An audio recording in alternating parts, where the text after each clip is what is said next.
Subscribe करें और bell दबाएं ताकि कोई खबर रह न जाए।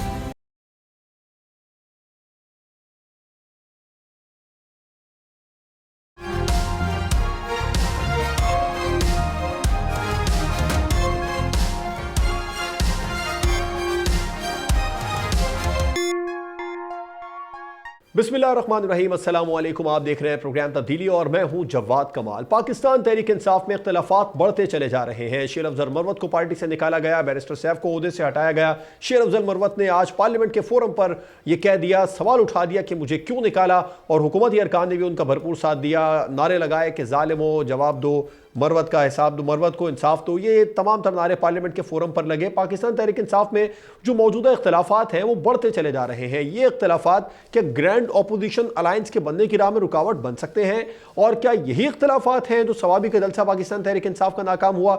इसके अलावा प्रोग्राम में हम आगे चलकर बात करेंगे। इदारे पाकिस्तान में जो अदलिया में तनाज़ात हैं वो भी बढ़ते चले जा रहे हैं। जस्टिस मंसूर अली शाह जो सुप्रीम कोर्ट के सीनियर तरीन जज हैं, आज सहाफ़ी ने उनसे सवाल किया क्या आपके खिलाफ कोई रेफरेंस आने वाला है, जिस पर जस्टिस मंसूर अली शाह ने जवाब दिया कि रेफरेंस आएगा तो देखी जाएगी। कमरे में मौजूद हाथी अगर किसी को नजर नहीं आ रहा तो वो क्या कर सकते हैं? फिर उन्होंने ये भी कहा, उनसे सवाल हुआ कि सुना आप काम नहीं कर रहे, उस पर भी उन्होंने जवाब दिया कि कौन काम कर रहा है, सुप्रीम कोर्ट की वेबसाइट पर जाकर देख लें। ये जो अदलिया में तनाज़ा है ये भी बढ़ता चला जा रहा है। IMF वफ़द पाकिस्तान में मौजूद है, चीफ जस्टिस ऑफ पाकिस्तान से मुलाकात हुई। इस इख्तलाफात को लेकर IMF के वफ़द ने भी सवाल किया कि अदलिया में इख्तलाफात को ख़त्म करने के लिए आप क्या करेंगे, और सुप्रीम कोर्ट बार के नुमाइंदों से भी IMF वफ़द ने मुलाकात की है। इसके अलावा बानी पाकिस्तान तहरीक इंसाफ ने भी चीफ जस्टिस ऑफ पाकिस्तान और आईनी बेंच के सरबराह जस्टिस समीउद्दीन खान के नाम एक ख़त लिखा और उसमें कहा, मुतालबा किया है कि क्या उससे ज़ायद जुडिशल कमीशन बनाए जाएँ। जो अदलिया में जारी तनाज़ात हैं वो क्या रुख इख्तियार करेंगे, क्या कोई बुकला तहरीक शुरू होने वाली है? इन तमाम तर मौज़ूआत पर प्रोग्राम में बात करेंगे लेकिन पहले हम प्रोग्राम में बात कर लेते हैं पाकिस्तान तहरीक इंसाफ में इख्तलाफात के हवाले से। और हमें ज्वाइन किया पाकिस्तान तहरीक इंसाफ के मरकजी रहनुमा सेनेटर हुमायूं मोहम्मद साहब ने, और सीनियर सहाफ़ी तज्ज़ियाकार इमरान याकूब साहब प्रोग्राम में हमारे साथ मौजूद हैं। आप दोनों का बहुत बहुत शुक्रिया। इमरान याकूब साहब, पाकिस्तान तहरीक इंसाफ में तो बढ़ते इख्तलाफात हैं, वो किस तरफ जाते आपको दिखाई दे रहे हैं? शेर अफजल मरवत, बैरिस्टर सैफ, और उसके बाद में मुतअद्दिद अरकान भी जो हैं वो भी उनकी हिमायत में स्टेटमेंट देते हुए सामने आ रहे हैं। ये जो बढ़ते हुए इख्तलाफात हैं ये पार्टी के लिए कितना नुकसानदेह? देखिए, बात यह है कि PTI कोई ऐसी इकलौती वाहिद जमात नहीं है जिसमें इख्तलाफात है। इख्तलाफात हर जमात में होते हैं, लेकिन PTI में इख्तलाफात पे हम बात इसलिए ज्यादा कर रहे हैं कि इस वक्त वो इस कंडीशन में है, इस मामलात में है कि उनको इख्तलाफात जो हैं वो सूट नहीं करते, उनके लिए नुकसानदेह हैं, उनके लिए इसमें फायदा नहीं है। शेर अफजल मरवत की अगर आप पर्टिकुलरली बात करें तो देखें, जब PTI के लिए कोई नहीं बोल रहा था वो तनहा निकला और उसने खान के लिए, अपनी पार्टी के लिए आवाज उठाई।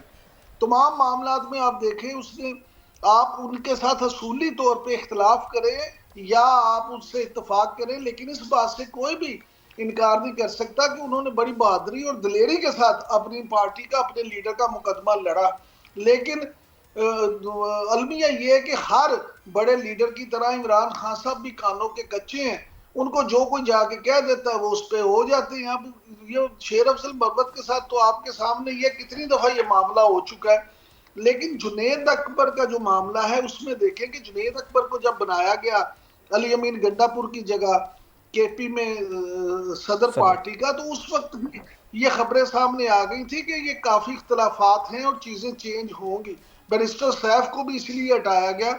तो हमारे सराय तो ये कहते हैं, हमारे वाकफा ने आपका तो ये कहना है कि जल्द ही आपको अली अमीन गंडापुर साहब की भी तब्दीली नजर आ जाएगी। अच्छा, ये तो आपने बड़ी अहम खबर दी। अच्छा इमरान साहब, ये जो फैसले हो रहे हैं आप क्या समझते हैं, ये बानी पाकिस्तान तहरीक इंसाफ के जेल से बराह रास्त फैसले हैं, बुशरा बीबी ग्रुप के फैसले हैं, अलीमा खान ग्रुप के फैसले हैं, या जो मौजूदा क़यादत इस वक्त पाकिस्तान तहरीक इंसाफ में बरसरे इक़्तिदार है उसके फैसले हैं? देखिए, इस वक्त वहाँ कोई फैसले नहीं कर पा रहा। ये फैसले सारे बानी PTI के फैसले हैं, और वहाँ पे एक ही ग्रुप जो है वो इस वक्त जोरों में है, और वो बुशरा बीबी ग्रुप है। बुशरा बीबी जो है उसकी बुनियादी वजह ये है कि इमरान खान जो है, अगर आप देखें PTI 100% सिर्फ शख्सियत परस्ती पे चल रही है। इमरान खान के अलावा सब लोग भी मिल जाएं तो उसका भी इस पार्टी की कोई हैसियत नहीं रह जाती, और आप माजी में देख भी चुके हैं। लिहाजा बुशरा बीबी का जो असर रसूख है वो इतना ज्यादा है कि उसमें बाकी किसी के लिए कोई सूरत रह नहीं जाती। जी। तो बुशरा बीबी जो फैसले करवा रही हैं, इमरान खान साहब वही फैसले कर रहे हैं। रीमा खान साहबा हो या बैरिस्टर गोहर हो या उमर अयूब हो, उनकी इस लिहाज से देखा जाए तो कोई भी उस तरह से आप हैसियत नहीं समझ सकते। ठीक। हुमायूं मोहम्मद साहब ने भी पाकिस्तान तहरीक में उन्होंने हमें ज्वाइन किया है, उन्हें भी प्रोग्राम में वेलकम करते हैं। सेनेटर हुमायूं मोहम्मद साहब, आप क्या समझते हैं जो इस वक्त पाकिस्तान तहरीक इंसाफ में फैसले हो रहे हैं शेर अफजल मरवत के हों या बैरिस्टर सैफ के हवाले से, ये पार्टी के लिए सूदमंद है मौजूदा सूरत हाल में? बिस्मिल्लाहिर्रहमानिर्रहीम, या का नाबुदो या का नस्तईन। देखिए, मैं आपको एक चीज समझा देता हूँ। आप लोग आज के फैसले देख रहे हैं, आप जरा थोड़ा सा पीछे चले जाएं, बहुत ज्यादा नहीं, थोड़ा सा पीछे चले जाएं। 2013 की बात है, जब पाकिस्तान तहरीक इंसाफ केपी में फर्स्ट टाइम आई थी, तो वहां पे परवेज खटक साहब जो है वो चीफ मिनिस्टर बन गए थे। परवेज खटक साहब उस जमाने में पाकिस्तान तहरीक इंसाफ के सेक्रेटरी जनरल भी थे। विद इन 2-3 मंथ्स परवेज खटक साहब से सेक्रेटरी जनरल की सीट ले ली गई थी और वो जहांगीर तरीन साहब को दे दी गई थी। उसके अलावा और 2-3 मिनिस्टर्स ऐसे थे जो कि पार्टी ओहदेदारान भी थे, उनसे भी ओहदे ले लिए गए थे और वो बाकियों को दे दिए गए थे। तो ये कोई पहली बार नहीं है। So there is nothing new about it. उसकी वजह ये है कि नंबर 1, मेरी नजर में, और राइटली सो, मेरी नजर में अगर मैं गवर्नमेंट में हूं और मैं अपनी पार्टी का ओहदा भी रखता हूं, ये कॉन्फ्लिक्ट ऑफ इंटरेस्ट आता है। नंबर 2, मेरे पास इतना टाइम नहीं होगा कि मैं पार्टी को जस्टिफाई कर सकूं और at the same time government भी चला सकूं। तो मैं किसी एक को कॉम्प्रोमाइज करूंगा या दोनों को कॉम्प्रोमाइज करूंगा।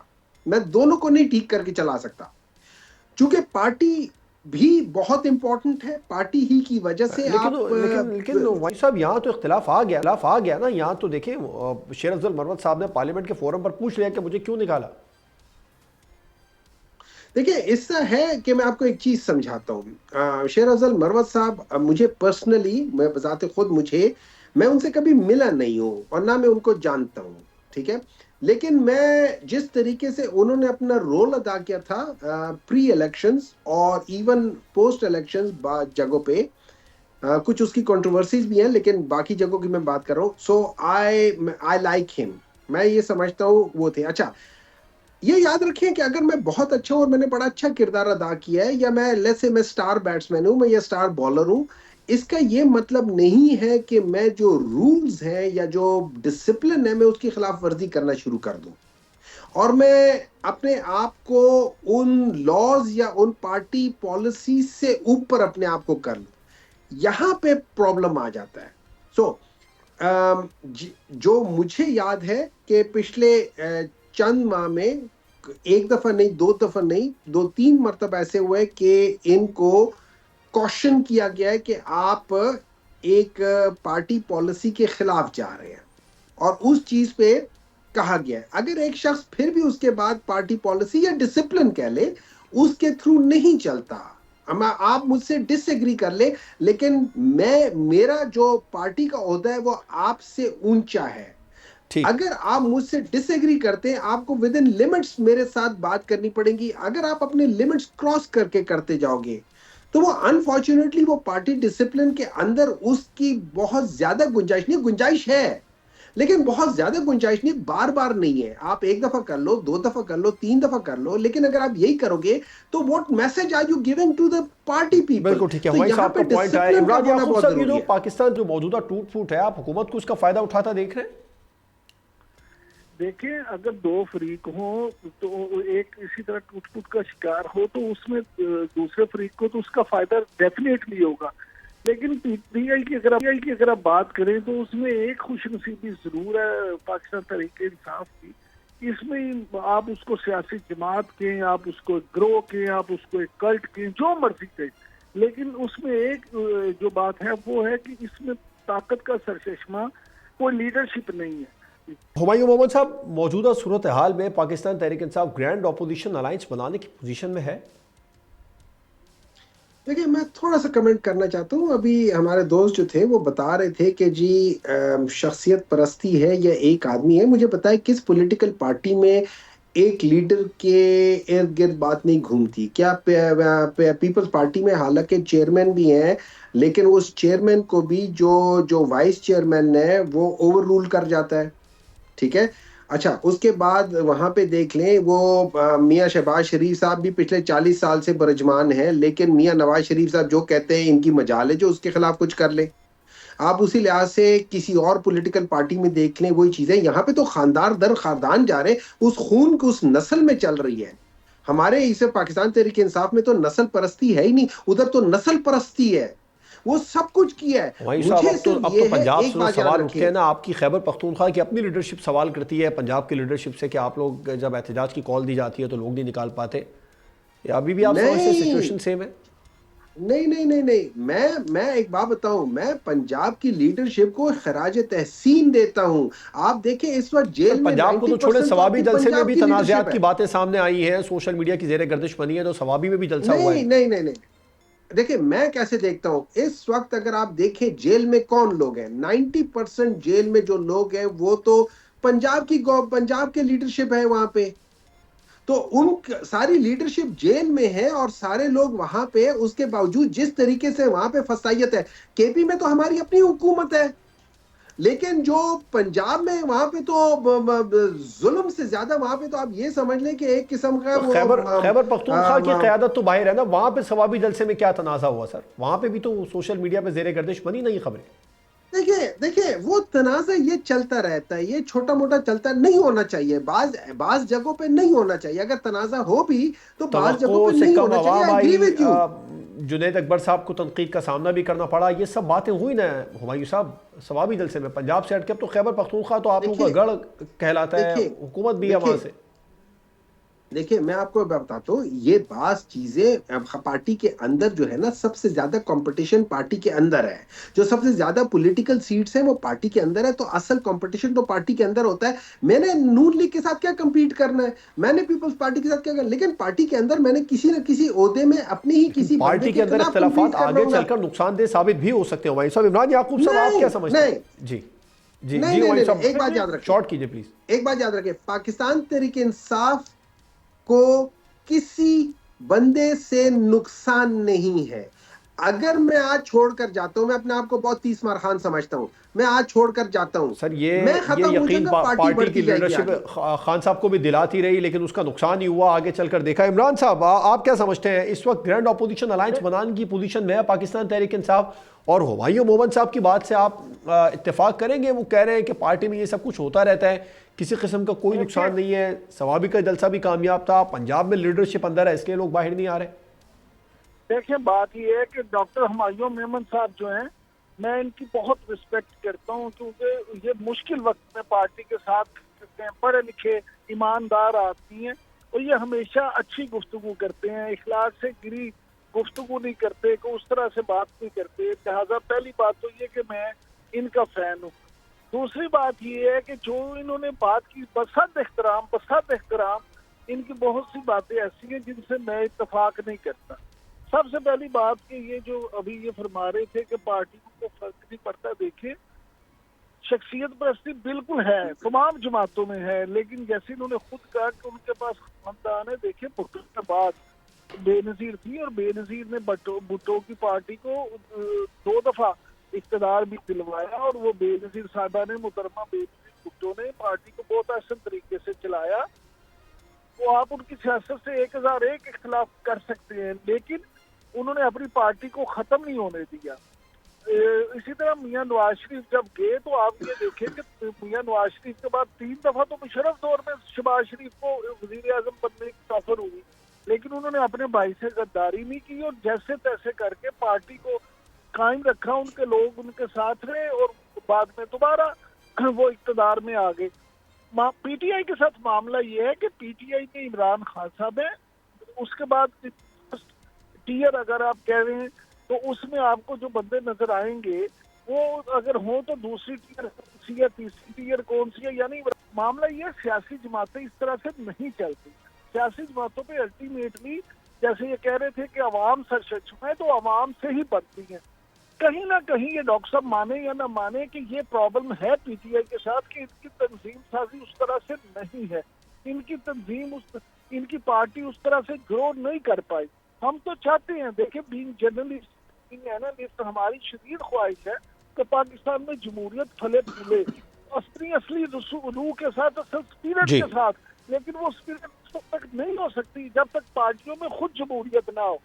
हमारा अलमिया ये है कि हम जब पीटीआई की बात करते हैं तो हमारे ये दोस्त डॉक्टर साहब या दूसरे शुरू हो जाते हैं, पीपल्स पार्टी क्या है, मुस्लिम लीग क्या है। भाई आप तो उनसे अच्छे हैं ना, आप तो कहते हैं कि वो ठीक नहीं है। जब वो ठीक नहीं है, आप अच्छे हैं, आप ठीक है, तो फिर अपना निजाम तो ठीक कर लें। अगर आप खुद भी ठीक नहीं करेंगे तो उन पर एतराज किस तरह से कर सकते हैं।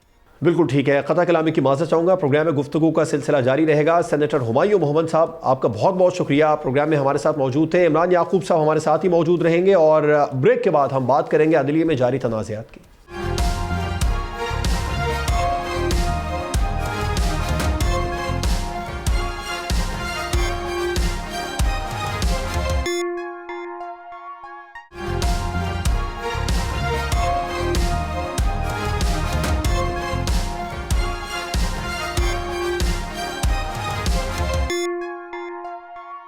वेलकम बैक नाजरीन। प्रोग्राम में अदलिया में तनाज़ात के हवाले से अब बात कर लेते हैं। क्या कोई मुकला तहरीक शुरू होने वाली है? बानी पाकिस्तान तहरीक इंसाफ ने जो ख़त लिखे हैं उनके मुतालबात किस हद तक कानूनी हैं, किस हद तक जायज़ हैं? फिर IMF वफ़द के साथ जो मुलाकात हुई है चीफ जस्टिस की, आज सुप्रीम कोर्ट बार के नुमाइंदों से IMF वफ़द की मुलाकात हुई है, ये मुलाकात कितनी सूदमंद है? और जस्टिस मोहसिन अख्तर कियानी के रिमार्क्स खुद अदलिया के लिए और पार्लियामेंट के लिए कितने तनाज़े का सबब बन रहे हैं? इस तमाम तर सूरत हाल पर प्रोग्राम में आज बात कर लेते हैं। हमारे साथ मौजूद हैं हाफिज़ एहसान अहमद साहब, रियासत अली आज़ाद साहब, माहिर कानून है आप दोनों, और इमरान याकूब साहब सीनियर सहाफ़ी तज्ज़ियाकार हमारे साथ मौजूद हैं। आपका बहुत बहुत शुक्रिया। इमरान याकूब साहब, आपसे शुरू करना चाहूँगा। आज बिल्कुल वाज़े अल्फाज में जस्टिस मंसूर अली शाह साहब ने कहा कि कमरे में मौजूद हाथी अगर किसी को नज़र नहीं आ रहा तो वो क्या कर सकते हैं? किस जानिब इशारा है, आप क्या समझते हैं? सर, वो एक इंडियन गाना ना, आपके सवाल से मुझे याद आ गया कि इशारों इशारों में दिल लेने वाले, बता तूने ये हुनर सीखा कहाँ से। मामला ये है कि अदलिया जो है, हमारा अलमिया ये है कि जब ये इशारों किनारों में अब ये गुफ्तगू शुरू हो गई है, एक दूसरे के पे पुत्तियाँ कसी जा रही हैं, एक दूसरे के बारे में जो इख्तलाफात हुई, ये चीज़ें, ये हमारी अदलिया को अनफॉर्चुनेटली रोजाना की बुनियाद पे पस्ती की तरफ लेके जा रहे हैं। जस्टिस मंसूर अली शाह साहब एक नहायत काबिल एहतराम और नहायत वैसे भी पेशे के लिहाज से भी बड़े काबिल आदमी हैं, काबिल जज हैं। मैं तो सख्ती तौर पर समझता हूँ कि इस तरह के लोग कम होते हैं जुडिशरी में। हमें इस वक्त जरूरत इस बात की है कि ये अदलिया में मौजूद जो जज साहबान हैं, ये सब मिलके बैठें, आपसी इख्तलाफात दूर करें और मामला को आगे बढ़ाएं। लेकिन यहाँ ये देखें कि एक तरफ जब साफी ने उनसे पूछा कि जी सुना आपके बारे में रेफरेंस आ रहा है, तो उन्होंने कहा जी आएगा तो देख लेंगे। उसी तरह पहले उन्होंने कहा कि जी आप काम नहीं करते, उन्होंने कहा जी आप देख लें, सुप्रीम कोर्ट का रिकॉर्ड देख लें, फैसले बोलते हैं, वो आपको पता चल जाएगा कि कितने कौन से जज साहबान ने कितने मुकदमात निपटाए। मामला ये है कि यहाँ पे अदलिया में इस वक्त मैं समझता हूँ कि जानबूझ के शायद इस तरह के हालात पैदा कर दिए गए हैं, और इसमें जो है ना जिम्मेदारी मैं समझता हूँ कि पीटीआई की इस हवाले से बनती है कि पीटीआई का अपना एक मिजाज है। पाकिस्तान तहरीक इंसाफ के लोग जो हैं वो कहते उनका असूल या उनका तरीका या उनका वतीरा ये रहा है कि चीजों को इतना ज्यादा आप वो कर दो, गदला कर दो कि लोगों का असल बात की तरफ ध्यान ही ना जाए, और फिर वो बयानबाजी और चीजें, तो ये सारी जो चीजें हैं ये मैं समझता हूँ कि मुल्क के लिए बड़ी खराबी का बायस बनती हैं। अच्छा इमरान साहब, आपने कहा कि कोई रेफरेंस वाली की आप समझते हैं कोई रेफरेंस हुकूमत ला रही है जस्टिस मंसूर या हुकूमत के मजीद सीनियर जजेस के खिलाफ? नहीं, मैं ज़ाती तौर पे नहीं समझता कि ऐसी कोई चीज़ हो रही है या हुकूमत कोई रेफरेंस ला रही है। ये सिर्फ मुझे तो ज़ाती तौर पे अफवाहें लगती हैं। ठीक, हाफिज साहब आप क्या कहेंगे? जो हाथी का जिक्र किया जस्टिस मंसूर अली शाह साहब ने आज कि अगर वो कमरे में किसी को नज़र नहीं आ रहा तो वो क्या कह सकते हैं, ये किस जानिब इशारा है? दूसरा, आप समझते हैं सुप्रीम कोर्ट के सीनियर जजेस के खिलाफ हुकूमत कोई रेफरेंस लाने की तैयारी कर रही है? बिस्मिल्लाहिर्रहमानिर्रहीम। एक तो ये है कि फैसला तो गवर्नमेंट ने करना है, या गवर्नमेंट के स्पोक्स पर्सन ही बताएंगे कि क्या वो इन जजेस के खिलाफ रेफरेंस जो है आर्टिकल 209 जो है उसको इन्वोक करते हैं या नहीं करते। आर्टिकल 209 के अंदर 3 तरह का रेफरेंस जो है वो आ सकता है। एक, कोई भी शख्स जो है वो सुप्रीम जुडिशल काउंसिल को एक रेफरेंस फाइल कर सकता है। दूसरा, सुप्रीम जुडिशल काउंसिल जो है वो खुद किसी चीज को कॉग्निजेंस कर सकती है।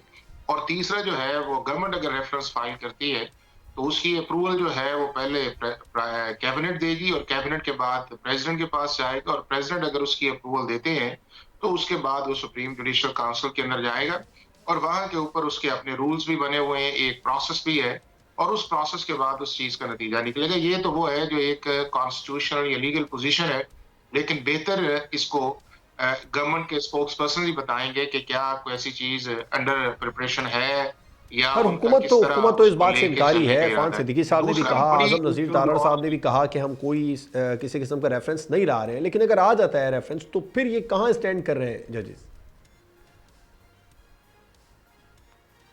देखिए, अगर रेफरेंस आता है तो डेफिनेटली एक जो चीज है, जिस तरह आगे एक इशू बना हुआ है 26 कॉन्स्टिट्यूशन अमेंडमेंट के बाद जो है, तो उसके अंदर एक इशू तो आएगा कि जिसके अंदर कुछ लोग जो है लॉयर्स की तरफ से वो भी इसको प्रोटेस्ट करेंगे।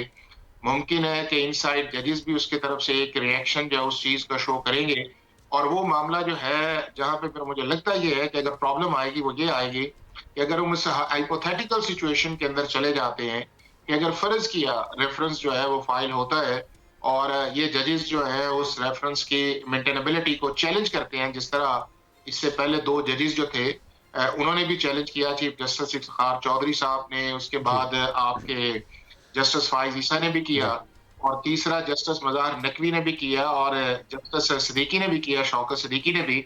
तो अल्टीमेटली जो जुरिस्डिक्शन इन्वोक की जाती है वो है आर्टिकल 184(3) की, कि जिसके अंदर आप उस रेफरेंस को या सुप्रीम जुडिशल काउंसिल की कॉग्निजेंस है उसको आप लेते हैं।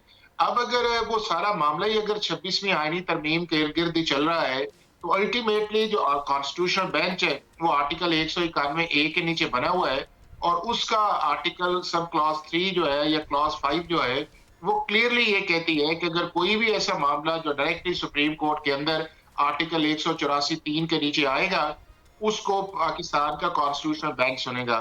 अब वो कॉन्स्टिट्यूशनल बेंच कौन सा है? जो जुडिशल कमीशन ऑफ पाकिस्तान ने बनाया है, और इस वक्त जितने अरसे के लिए बनाया है उसको प्रिजाइड जो है वो जस्टिस अमीनुद्दीन कर रहे हैं, उसके साथ जस्टिस बंदोखिल है या दूसरे जस्टिस मदर है, ये सारे जजेस हैं। और उन जजेस का इंटरनली भी एक इशू आया हुआ है और बाहर भी ये कहते हैं कि जी चूंकि ये 26वीं आईनी तरमीम का एक क्रिएशन है कॉन्स्टिट्यूशनल बेंच, तो ये सुन नहीं सकते। तो मेरा ये ख्याल ये है कि अगर ये जजेस जो है हमारे इस 26वीं आईनी तरमीम से निकल के फैसला ये करे कि ये मामला जो है या पाकिस्तान की पार्लियामेंट ने हल करना है या पॉलिटिकल पार्टीज अगर उसको लेके आई हैं तो सुप्रीम कोर्ट ने करना है। अगर सुप्रीम कोर्ट का जो इस वक्त आपका गिवन कॉन्स्टिट्यूशनल फ्रेमवर्क है जो 26वीं आईनी तरमीम के बाद आया है, अगर उसी के ऊपर चीजें रहेंगी तो मेरा ख्याल है चीजें स्मूथ चलती रहेंगी। लेकिन अगर उसको डेविएट करने की कोशिश की जाएगी या उसके अंदर ऐसी चीज की जाएगी फिर तनाज़ात बढ़ेंगे। बिल्कुल ठीक है, हाफिज साहब का पॉइंट है। रियासत अली आजाद साहब, आप क्या समझते हैं जुडिशल कमीशन इजलास में सीनियर जजेस का शिरकत ना करना, फिर उसके बाद में आज सहाफियों के सवालों के जवाब भी तुर्की ब तुर्की देना जिसमें शदीद इख्तलाफात भी नजर आए, तनाज़ा है क्या? मामला किस तरफ जाता देख रहे हैं आप? बिस्मिल्लाहिर्रहमानिर्रहीम। सबसे पहले तो मैं ये अर्ज करूंगा कि ये जो कुछ देखें, हम तो हमारा तो मौका बहुत क्लियर है। हमने 26वीं तरमीम को सुप्रीम कोर्ट में चैलेंज भी कर रखा है, ओनली ऑन दिस ग्राउंड के देखें इससे अदलिया को अंडरमाइन कर लिया गया है, उसके अख्तियारात जो है वो यूजर्व कर लिए गए by virtue of this amendment. अब ये जजेस साहबान को मजीद प्रेशराइज करने के लिए, अंडरमाइन करने के लिए ये एक थ्रेट उनको दिया जा रहा है कि आपके खिलाफ judicial commission, supreme judicial commission में आपके खिलाफ रेफरेंस फाइल कर दिया जाएगा। अब देखें, जैसे आफत साहब फरमा रहे थे उस के अंदर के कौन कौन कंडीशंस हैं जिसके ऊपर आप रेफरेंस ला सकते हैं। क्या जजेस साहबान ने कोई कमेंट किया है? तो क्या ये प्रोफेशनल मिसकंडक्ट है? किस पे आप लेके आना चाह रहे हैं? कहने को तो बहुत सी बातें की जा सकती हैं। अभी तक तो हम सुन रहे हैं चूंकि यही हुकूमत है जो कहती रही कि जी 26वीं तरमीम से पहले जी आ भी जाएगी, कॉन्स्टिट्यूशन बेंच बन भी जाएगा, तो चीफ जस्टिस मंसूर अली शाह साहब योगी हुकूमत में बैठे हर पॉलिटिकल पार्टी ने येगा, लेकिन आपने देखा मंसूर अली शाह को 26वीं तरमीम से रोक लिया गया।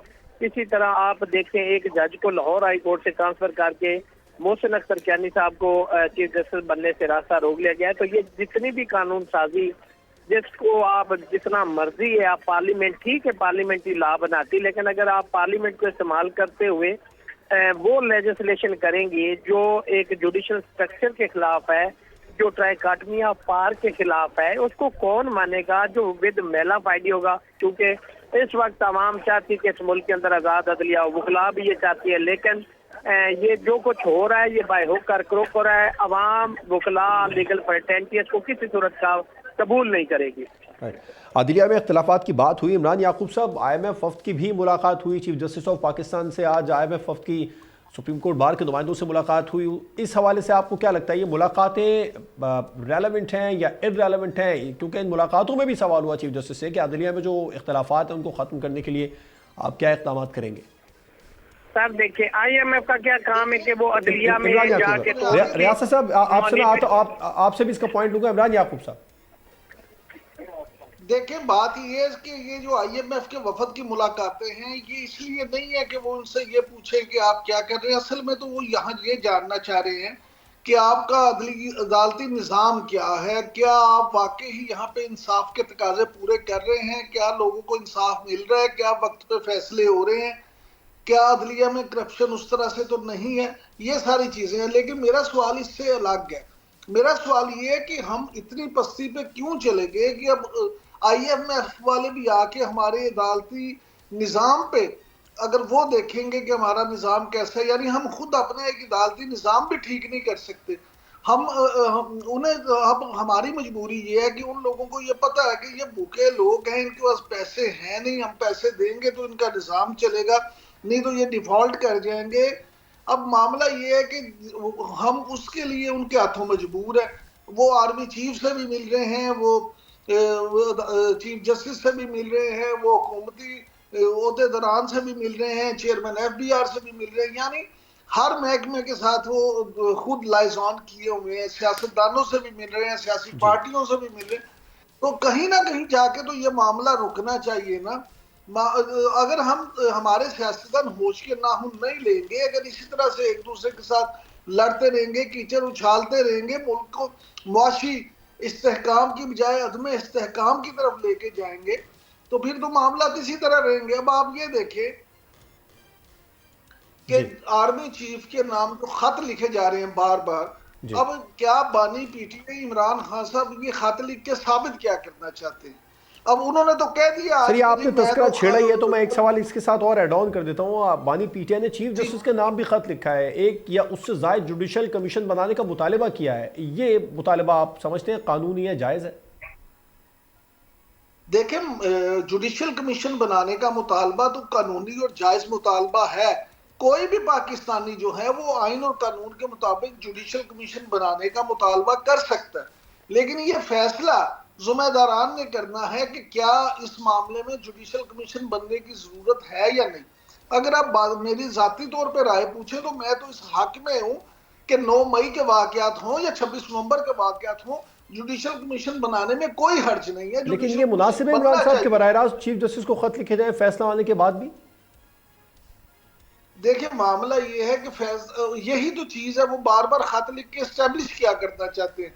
वो एस्टेब्लिश ये करना चाहते हैं कि हमारे साथ जुल्म हो रहा है। यही तो मैं अर्ज कर रहा हूँ कि हमारे यहाँ मेरिट पे मामला तो नहीं देखे जाते, यहाँ पे सिर्फ मीडिया में हाइप लेने के लिए, यहाँ पे अपना एक केस वो झूठा हो या सच्चा उसको एस्टेब्लिश करने के लिए मामला किए जा रहे हैं और उनको गलत चीजों से, गलत तरीकों से जोड़ा जा रहा है। लिहाजा ये चीफ जस्टिस को खत लिखना, आर्मी चीफ को खत लिखना, ये सारा भाई आपका मामला हुकूमत के साथ है, आप डायरेक्ट वजीर आजम को खत क्यों नहीं लिख लेते? उनके साथ तो आप मुज़ाकरात की टेबल से उठाए हैं, उनसे तो आप कहते हैं, हम पहले भी कहते थे कि हम मुज़ाकरात नहीं करेंगे, अब भी आप कहते हैं कि मुज़ाकरात नहीं करेंगे।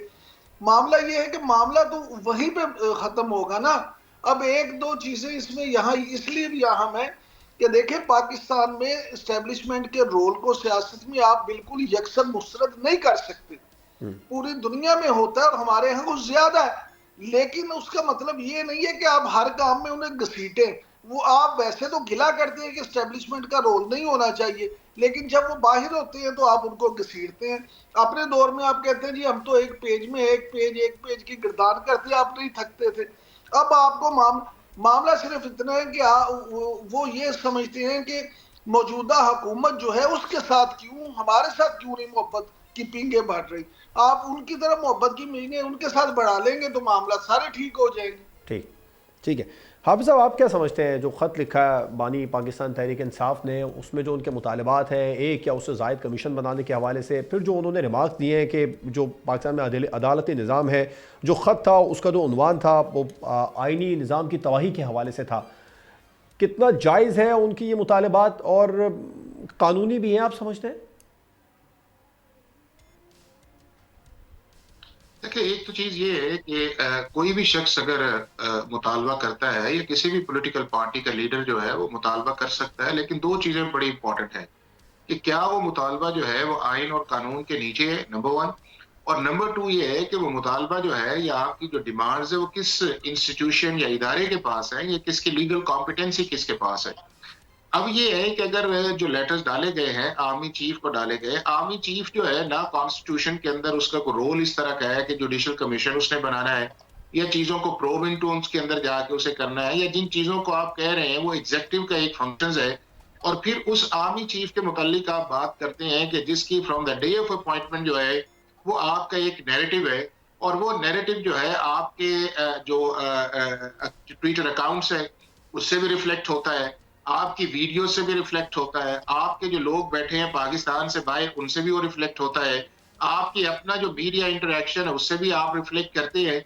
तो ये मैं समझता ये हूं कि एक पॉलिटिकल डाइकोटमी है, और ये सारी की सारी चीजें सिर्फ इसलिए नहीं आर्मी चीफ को लिखी जा रही कि आर्मी चीफ इस चीज पे एक्शन ले, ये इसलिए लिखी जा रही है कि एक पॉलिटिकली चीज को एक्सप्लॉइट किया जाए, और दूसरा ये है कि मीडिया की अट्रैक्शन ली जाए। ये दोनों चीजें बुनियादी चीफ तौर पे, जस्टिस को क्योंकि भी खत अगर लिखा आप है ना, किसी मामले के अंदर सीरियस हो और जी चीफ जस्टिस को भी खत लिखा है बानी पाकिस्तान तहरीक इंसाफ ने। हेलो जी जी हाफिज साहब, मैंने कहा आर्मी चीफ के अलावा चीफ जस्टिस को भी खत लिखा है।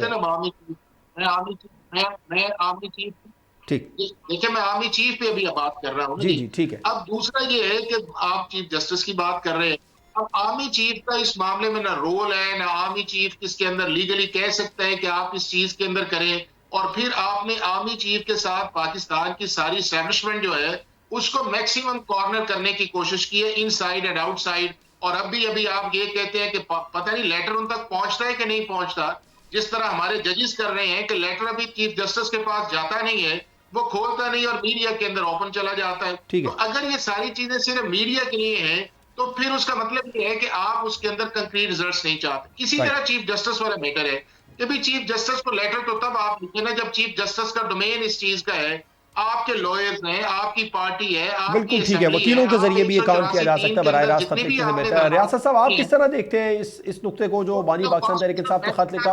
IMF की मुलाकातों पर आप क्या कहेंगे, रेलेवेंट है इररेलेवेंट है? देखिए सर, अगर इमरान खान खत चीफ ऑफ आर्मी स्टाफ को लिखता है तो एज पर कॉन्स्टिट्यूशन तो उसके अंदर कोई ऐसा मैंडेट उसके पास नहीं है। Federal government inquiry and commission act 2003 या 2007 है, उसके तहत उसके पास अख्तियार है कि वो जुडिशल कमीशन बना सकती है। क्योंकि देखें इसको, इस कंट्रोवर्सी को वंस फॉर ऑल अगर आपने डिसाइड करना है तो आप बना दें, इस लांझे से जान भी छूट जाए। रोज ये खतों किताबत और ये एक कहता है मैं ठीक हूँ, दूसरा कहता है मैं ठीक हूँ, तो अनटिल अनलेस दोनों की एविडेंस लेके उसको डिसाइड को जुडिशल कमीशन नहीं कर देता तो मैं समझता हूँ ये कंट्रोवर्सी जारी रहेगी और इस मुल्क के अंदर हिजान की सूरत हाल जारी रहेगी। कंट्रोवर्सी तो जारी ही है। इमरान याकूब साहब, जो जस्टिस मोहसिन अख्तर कियानी साहब के जो रिमार्क्स थे जिसमें उन्होंने कहा कि अदलिया, पार्लियामेंट, एग्जेक्टिव सभी कोलैप्स कर गए हैं और जो अदलिया बतौर इदारा इस वक्त हवा में है, उसके जवाब में फिर पार्लियामेंट से भी जवाब आया। स्पीकर अयाज सादिक ने कहा कि पार्लियामेंट की तौहीन की गई है। आप क्या समझते हैं, टकराव की भी सूरत हाल पैदा होती देख रहे हैं आप? देखिए मामला ये है इस वक्त अदलिया की तरफ से या पार्लियामेंट की तरफ से ये जो चीजें, अगर कोई इस तरह की बात हो जाए तो मैं जाती तौर पे समझता हूँ कि इस तरह के रिमार्क्स जो हैं वो कोई गैर मामूली चीज नहीं है। लेकिन इस वक्त जो हालात हैं जब हालात इस तरह के हों कि लोग एक दूसरे के सामने बंदूकें तान के खड़े हों और ऐसा महसूस हो कि किसी दूसरे को भी कोई बात की है तो शायद हमारी इज्जत पे हमला है, उसमें इस तरह के रिमार्क्स खसूसन जज साहिबान को इस तरह के रिमार्क्स देते हुए एहतियात करनी चाहिए। मोहसिन कियानी साहब ने जो ये बात की है, अगर ये ऐसी बात है तो देखिए असूलन अगर देखा जाए तो अदलिया भी पार्लिमान के तो नीचे ही आती है। अदलिया कोई ऐसी चीज नहीं है जो पार्लिमान से भी बढ़ के है। अब पार्लियामेंट सुप्रीम है, अदलिया अगर अपने आप को सुप्रीम समझेगी तो फिर मामला ठीक नहीं होंगे। कानून साजी करना पार्लिमान का काम है और उसके बाद उस पर सही तरीके से अमल दरामद करवाना और उसको आइन की रूह के मुताबिक चलाना वो अदलिया का काम है। लेकिन अदलिया पहले अपने आप को तो ठीक कर दे। मेरे साथ दोनों माहिर कानून हैं और दोनों माशाल्लाह बड़े ही इज्जतदार लोग हैं, बड़े वेल रिप्यूटेड लोग हैं। इनसे कहें कि अपने दिल पे हाथ रख के ये बात कह दें कि ये कह सकते हैं कि हमारे यहाँ अदलिया बिल्कुल मेरिट पे फैसले कर रही है और उसमें कोई बेईमानी नहीं हो रही, कोई करप्शन नहीं है। खास तौर पे जो लोअर अदलिया है उसमें मामला बिल्कुल सब सही है। देखें, जब अदलिया उसमें अपने इदारे को एक ठीक नहीं कर पा रहे और फिर पार्लियामान पे इस तरह की बातें करना, मैं समझता हूँ जाती तौर पे मेरे ख्याल में ये इनको बिल्कुल भी जेब नहीं देता। और जहां तक स्पीकर साहब की बात है तो सरदार याद सादिक साहब ने जो कुछ कहा है या तो वो भी कुछ करके दिखाए ना।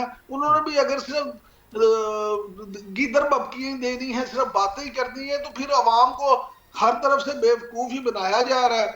मीडिया में बातें रिलीज कर देते हैं, टॉक शो में आके बातें कर देते हैं, मीडिया टॉक में चीजें कर देते हैं और फिर बल्ले बल्ले कर आके चले जाते हैं। तो खाया पिया कुछ नहीं, गिलास थोड़ा बाड़ा नहीं। अवाम अब इस चीजों से तंग आ गई।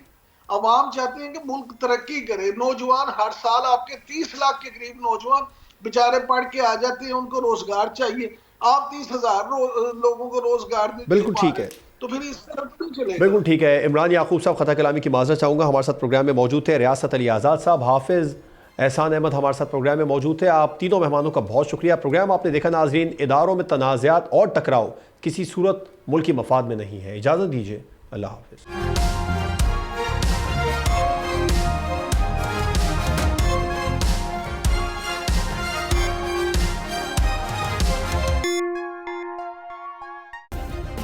सब्सक्राइब करें और बेल दबाएं ताकि कोई खबर रह न जाए।